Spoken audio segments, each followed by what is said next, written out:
بسم اللہ الرحمن الرحیم اللہم صلی علی محمد النبی الأمی وعلی آلہ واصحابہ وبارک وسلم۔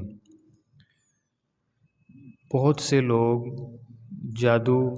اور جنات کی مختلف قسم کی بیماریوں میں مبتلا ہیں اور انہیں بہت زیادہ مسائل کا سامنا کرنا پڑتا ہے، بہت زیادہ پریشانی کا سامنا کرنا پڑتا ہے، جس کے بدلے وہ مختلف قسم کے 2 نمبر عاملوں کے پاس جا کر اپنا پیسہ بھی ضائع کرتے ہیں، اپنا قیمتی وقت بھی ضائع کرتے ہیں اور نعوذ باللہ اپنا ایمان بھی برباد کر دیتے ہیں، اپنے عقائد بھی برباد کر دیتے ہیں۔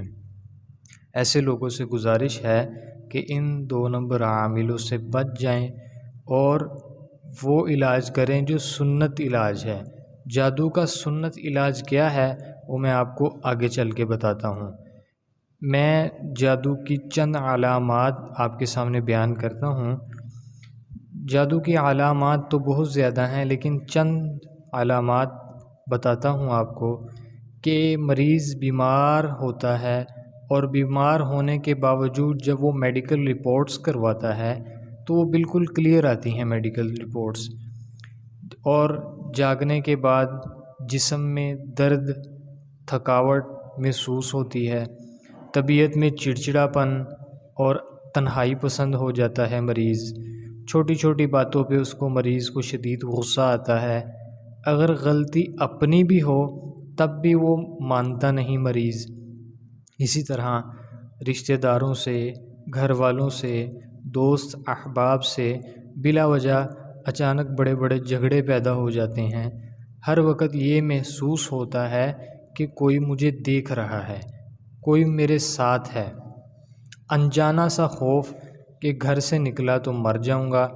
موت کے وساوس آتے ہیں کہ آج مر جاؤں گا، کل مر جاؤں گا۔ اسی طرح دماغ معوف ہو جاتا ہے کہ سوچنے اور سمجھنے کی صلاحیت ہی ختم ہو جاتی ہے، اور ایسا لگ رہا ہوتا ہے کہ یہ کام کوئی زبردستی مجھ سے کروا رہا ہے یا کہلوا رہا ہے۔ گھر والوں کے ساتھ، بیوی بچوں کے ساتھ، والدین کے ساتھ، بہن بھائیوں کے ساتھ نفرت محسوس کرتا ہے۔ سر، سینے، کمر کے نچلے حصے یا کندھوں میں دباؤ، بوجھ اور درد محسوس ہوتا ہے، اور جسم کے کسی ایک حصے میں عموماً سر یا معدے کے مستقل درد رہتا ہے، اور مریض جب کوئی دوائی استعمال کرتا ہے تو کبھی کبھار وقتی طور پر افاقہ ہو جاتا ہے، اور کبھی کبھار دوائی سے بالکل بھی افاقہ نہیں ہوتا، اور کھٹے ڈکار مریض کو آتے ہیں،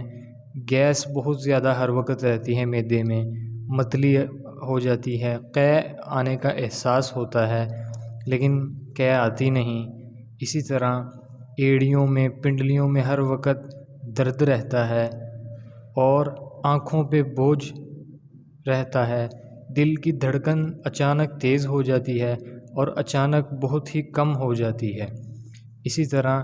جادو والا مریض اکثر سستی کا شکار ہو جاتا ہے، کثرت سے اس کو جمائیاں آتی ہیں، بہت زیادہ باتیں بھول جاتا ہے اور کثرت سے نیند آتی ہے۔ نماز، قرآن، اذان، تلاوت، کوئی بھی نیک کام کرنے کا اس کا دل ہی نہیں کرتا، اور تنگی محسوس کرتا ہے نیک کام کرتے ہوئے۔ دین کے بارے میں، اللہ تعالیٰ کے بارے میں اور علماء کے بارے میں کفریہ خیالات پیدا ہو جاتے ہیں، وساوس آتے ہیں، غلط غلط خیالات آتے ہیں، مسجد جانے کا دل نہیں کرتا، مسجد جانے سے اس کا دل گھبراتا ہے، اور گندگی والی جگہ پہ اس کا دل سکون میں رہتا ہے، اور اس بیت الخلاء میں اور جہاں گندگی والی گناہ والی جگہ ہیں وہاں شدت سے لپکتا ہے، بلا وجہ رونے کا دل کرتا ہے، اور گھر میں اس کا دل ہی نہیں لگتا، بے چین رہتا ہے، اور کبھی کبھی ایسا محسوس ہوتا ہے کہ کوئی مجھے آواز دے رہا ہے۔ اسی طرح جسم میں اچانک کٹ لگ جاتے ہیں، خون کے چھینٹے پڑنے لگ جاتے ہیں کپڑوں پر، بالوں اور کپڑوں کا کٹنا ہو، اس طرح کے اور کئی معاملات ہو جاتے ہیں۔ اسی طرح مریض جو جادو والا ہے اس کو خواب میں گندا پانی، پیشاب پخانہ، چھپکلیاں، خون یا جانور درندے نظر آنا شروع ہو جاتے ہیں، اور ہفتے میں گھر میں سے ایک دن یا 2 دن بدبو کا احساس ہوتا ہے۔ ایسا لگتا ہے کہ انتہائی گندی سمیل گھر سے آ رہی ہے، اور بعض لوگوں کے چہرے برے نظر آنا شروع ہو جاتے ہیں کہ دیکھتے ہی نفرت کے جذبات پیدا ہونا شروع ہو جاتے ہیں، اور جادو جس بندے پر ہوتا ہے اس کا چہرہ آہستہ آہستہ سیاہ ہونے لگ جاتا ہے، اور عجیب سی چہرے پہ ظلمت پھیر جاتی ہے، بے رونقی، چہرہ بھس جاتا ہے۔ اسی طرح کئی کاموں میں رکاوٹ پیدا ہو جاتی ہے، جسم میں ایسے لگتا ہے جیسے کوئی سوئی چبھوتا ہے، چلتے پھرتے پیچھے آہٹ محسوس ہوتی ہے، ایسا لگتا ہے کہ جیسے میرے پیچھے کوئی آ رہا ہے۔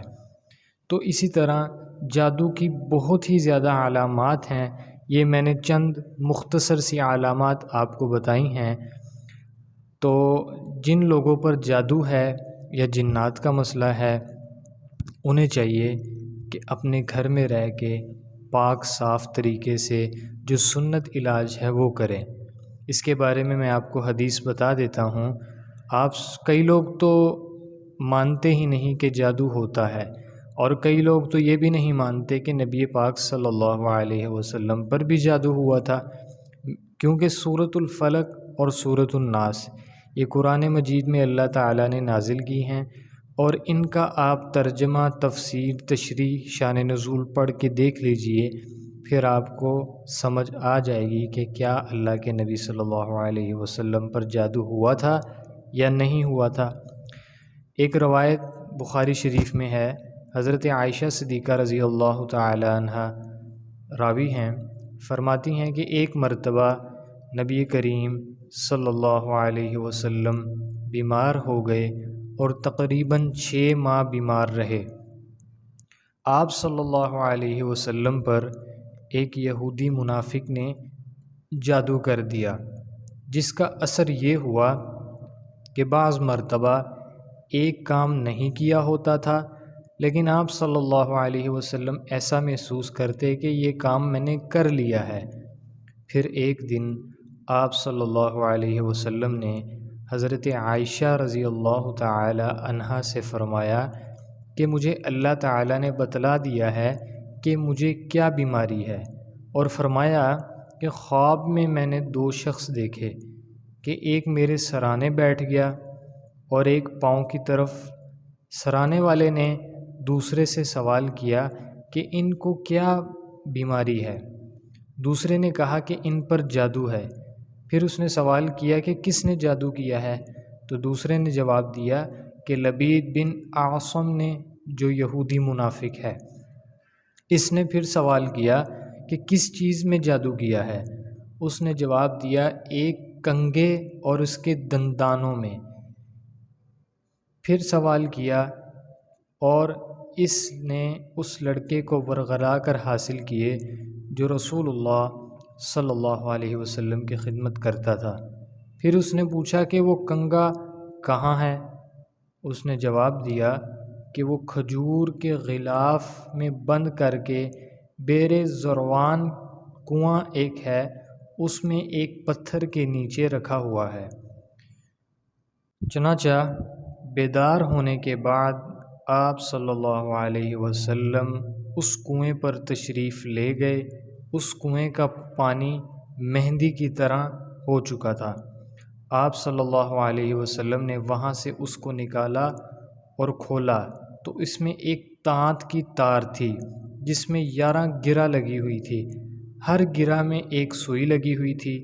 اللہ تعالیٰ نے یہ 2 صورتیں نازل فرمائیں، ان کی کل آیات 11 ہیں۔ آپ صلی اللہ علیہ وسلم ایک آیت پڑھ کر ایک گرہ کھول دیتے تھے۔ جب تمام گرہ کھل گئیں تو آپ صلی اللہ علیہ وسلم کو ایسا محسوس ہوا کہ جیسے کوئی بڑا بوجھ مجھ پر سے اتر گیا ہو۔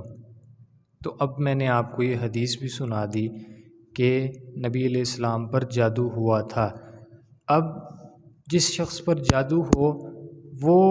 کیسے اس کو دور کرے، کیسے اللہ اس کو شفا دیں گے؟ تو یہی طریقہ ہے کہ وہ سنت عمل کرے کہ اگر کسی شخص پہ جادو، سحر، سفلی، ٹوٹکا، کالا جادو، کسی بھی قسم کا جادو ہو تو اس کے لیے یہ عمل بہت مفید ہے۔ سب سے پہلے 7 مرتبہ درود پاک پڑھے، اس کے بعد 11 مرتبہ سورۃ الفلق، اس کے بعد 11 مرتبہ سورۃ الناس، آخر میں 7 مرتبہ درود شریف پڑھ کر 1 گلاس پانی پر دم کرے اور وہ پانی پی لے، اور اپنے دونوں ہاتھوں کی ہتھیلیوں پر دم کر کے تمام بدن پر سر سے لے کے پاؤں تک پھیر لے۔ یہ عمل صبح نماز فجر کے بعد اور شام کو مغرب کی نماز کے بعد یا عشاء کی نماز کے بعد کرے، لیکن پابندی سے کرے، ایک دن بھی ناغہ نہ کرے۔ صبح کو نماز فجر کے بعد کرے اور شام کو نماز مغرب کے بعد 41 دن یہ عمل کرے، انشاءاللہ تعالی ہر قسم کے سحر، جادو، سفلی، ٹوٹکا، ٹونا، جو بھی کالا جادو، جادو کی جتنی اقسام ہیں ان سب سے نجات حاصل ہوگی اور حالات، پریشانیاں درست ہو جائیں گی انشاءاللہ تعالی۔